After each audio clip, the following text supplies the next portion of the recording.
Ahojte, zdravím vás, Lukáš z Ciest a z Elektromobility. Tak tento zážitok naozaj teda vám poviem, že sa trošku podelím o zážitok, ktorý sa mi stal s elektromobilitou. Takže nabíjam sa na ČEZu na 50 kW nabíjačke, čiže pomaly a som trošku nahnevaný.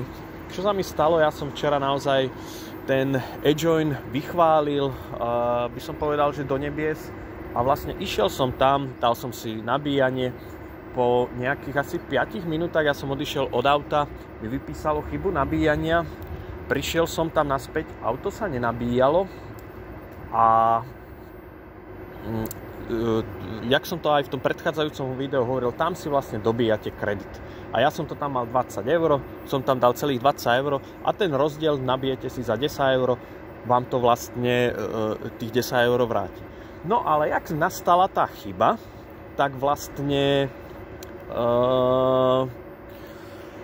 nastala tá chyba a to nabíjanie stále nie je ukončené. Takže tie peniaze mi stále zobralo a ten port zlyhal. Chcel som sa dať do druhého portu, ale už mi aplikácia povedala, dobíte si kredit, nemáte peniaze. Takže reku, super paráda.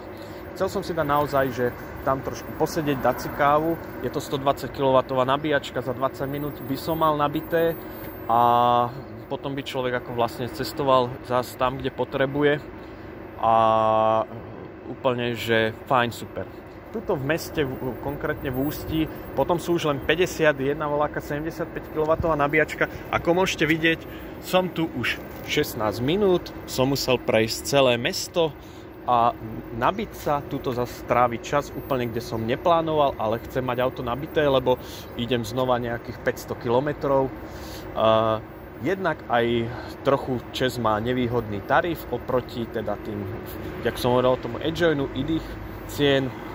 Takže úplne, že naozaj nedeľa, naozaj nie je každý deň, ale dneska je nedeľa, ale naozaj sa s tým nerátalo. A ešte, aby to bola taká čerešnička na torte, bol som u konkurencii u E.ONu, to je pri obchodnom centre, alebo tam je taký nákupné centrum, že volá, čo si teda behne človek kúpiť, využije ten čas to nabíjanie, že teda takto na vecko alebo tak.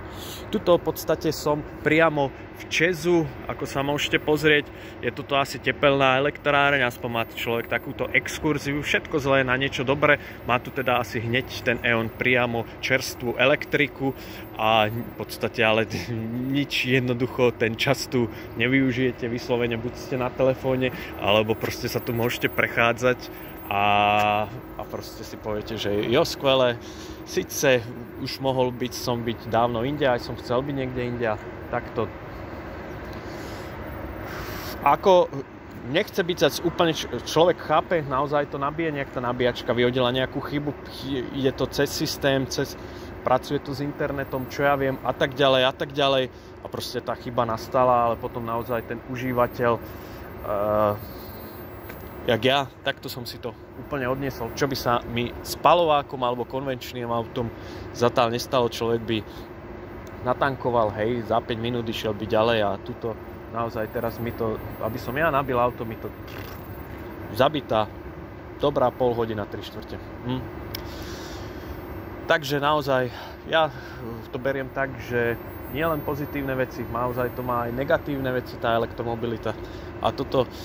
A ešte, aby som tam bol pri tom e-joine, či to nastala tam chyba, sú tam takto normálne dva porty, jedno auto bolo, jak tuto vidíte, zľava, sprava, krátky kábel, tiež to auto, to bol konkrétne Volkswagen ID3, bola proste takto, keď si to uvedomíte, tuto bola zaparkovaná, tuto port, ja som, jak cúval, tak som nemohol pricúvať blízko, som tam tiež, akože nacúval som tomu portu, ale tiež, jak som to hovoril už pri iných nabíječkách, fakt naozaj tie káble sú krátke, keď tam sú dva porty, ale koľko razy tie auta majú na tom istom mieste, napríklad to nabíjanie, je to, že teda keď tam niekto príde sprava, aj som sa pýtal, že koľko tam budete, mi tam hovorili, že pol hodinu, tak reku, že však tak zacúvam tej druhej strany a jednoducho, potom už tí Nemci odišli na tej ID3, pol hodinu tam asi neboli, lebo som za 10 minút zistil, že sa mi to auto nabíja, jakých 5 minút, keď som zase prišiel k autu.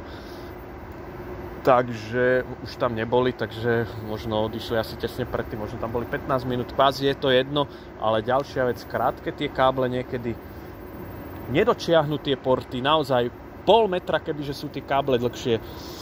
Už neviem, či by to bolo taká veľká finančná rada pre tých, no ale... Takže tak, nie je všetko úplne také ružové, bohužiaľ sú aj takéto negatívne veci. Ale treba to hovoriť, ak sa pozitívne, no. Človek aspoň si pozrel ústeckú, českú, asi tepelní elektráreň, alebo neviem, jaká to je. Môžem si to zistiť. Ahojte, čaute.